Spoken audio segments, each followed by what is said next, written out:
না সন্তুষ্ট সেটা না, আমাদের তো সামনে বিশ্বকাপ আছে, আমাদের তো কোয়ালিফাই করতে হবে।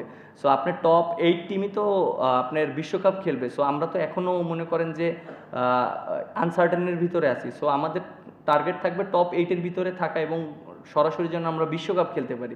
সো এটাই আমাদের টার্গেট থাকা উচিত ফার্স্টে। দেখেন, আমি একটা কথা বলি, আপনি পৃথিবীর যে জায়গায় খেলতে যান না কেন, যাদের সাথে আমরা খেলি না কেন, তারা কিন্তু হোম অ্যাডভান্টেজটা নেয়। এবং আমার কাছে মনে হয় আমরা যদি নিউজিল্যান্ডে আমি খেলেছি, ওখানে কিন্তু তারা কিন্তু হোম অ্যাডভান্টেজটা নিয়েছে। সো কোনো টিম যদি বাংলাদেশে আসে, আমরা তো অবশ্যই আমাদের হোম অ্যাডভান্টেজটা আমরা নিব। কারণ দিন শেষে সবাই কিন্তু রেজাল্টটাই কিন্তু চায়। হয়তো আমরা বিশ্বকাপে যে আমরা অনেক ভালো কিছু করতে পারিনি, সেটার জন্য আলাদা একটা প্রসেস এবং সেটার জন্য আলাদা একটা প্ল্যানিং করতে হবে। এবং আমার কাছে মনে হয় যে সেই প্ল্যানিংটা হওয়া উচিত 2 থেকে 3 মাস আগে থেকে, যে বিশ্বকাপের আগে আমরা কিভাবে খেলবো, কিভাবে আমরা স্কিল ক্যাম্প করব, কিভাবে আমাদের প্রিপারেশন থাকবে, সেটার জন্য আলাদাভাবে কোথায় আমরা প্র্যাকটিস করব, এইভাবে সেই জিনিসগুলো করা উচিত। বাট বাইল্যাটারাল সিরিজগুলোতে আমার কাছে মনে হয় হোম অ্যাডভান্টেজটা খুবই ইম্পর্ট্যান্ট।